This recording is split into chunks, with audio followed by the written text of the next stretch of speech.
大家好，欢迎来到快乐手工。朋友们，我不是新买了一台缝纫机嘛，拍了一个视频哈，然后很多朋友给我留言哈，说你每天做手工应该有一个更高级的缝纫机哈，谢谢大家哈，抬举我。说实话哈，我对这种机器吧，就不是特别感兴趣，也喜欢不起来。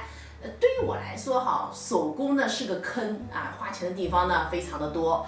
我要是花钱，第一位排的一定是面料。10多年了，朋友们你们都不知道我那个面料有多好多。我看那些面料我都愁得慌，我感觉我能不能用完啊？拍视频这么久了，基本上我的视频手工当中用到的这些面料啊都不带重样的，对不对？但是2年了，认识这些面料1/3我都没用完。哎呦，我都有点不太好意思哈，一直在花。但是呢，有时候看到好看的面料呢，我也忍不住，我就特别想买。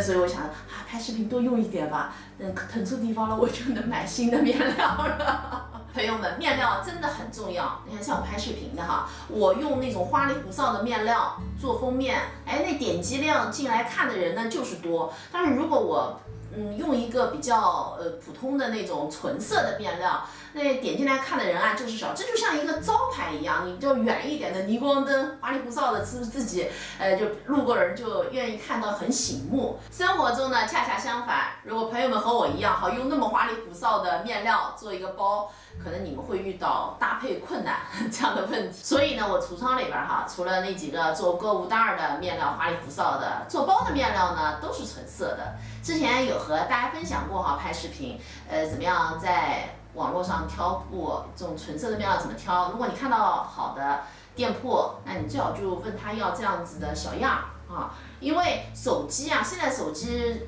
失真的情况挺多的，手机上的一个颜色，你拿到手里边，那面料又是另外一个颜色了。那有这样的小样布呢，那基本上能够很准确的知道啊，这个颜色是什么样子的。那说到这儿哈，今天这个视频呢，也是为了解答朋友们呢在视频下方的留言哈，最多的就是面料，问我面料哪儿买的，有问囤什么样的面料呢？就是手工当中用处最大。那我自己觉得，除了纯色的面料，那就接下来就是下面这几款了，格子的啊，点点的，也叫水玉的，还有呢这种条纹的，这些面料哈，它呢就特别的百搭，而且呢风格还都不一样。我自己觉得哈，这个格子的呢，就是什么样的风格都行，就是取决于你做什么样的东西，它其实都挺百搭的。这个点点的呢，就让人感觉啊特别的乖巧。水玉的点点，我就特别喜欢给孩子做连衣裙，小孩子做连衣裙就特别看上去特别粉嘟嘟，特别可爱。条纹的呢就很时尚啊，也很利索。当然这也是我自己的一种感受哈。朋友们买面料的时候有没有注意到一个面料的重量哈？我的里边呢都会把面料重量给写上。这个重量呢，可能普遍的认为就觉得啊那个厚，这个薄，所以厚的呢就重。其实不是那么简单的。给大家看一下哈，这2块面料，厚薄是一样的，但这块面料呢就重。那重呢其实是什么？其实它是更紧致。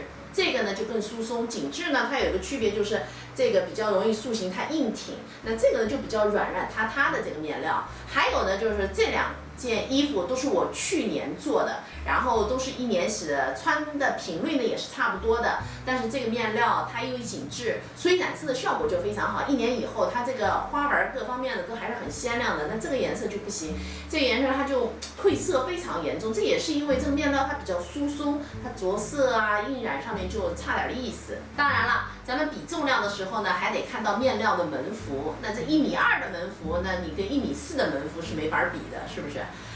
总而言之呢，网上哈买面料那是个技术活儿，买那么长时间，我还老是会踩坑呢。那我是自己觉得没有卖错的，你价格贵的和价格便宜的那就不是一回事儿。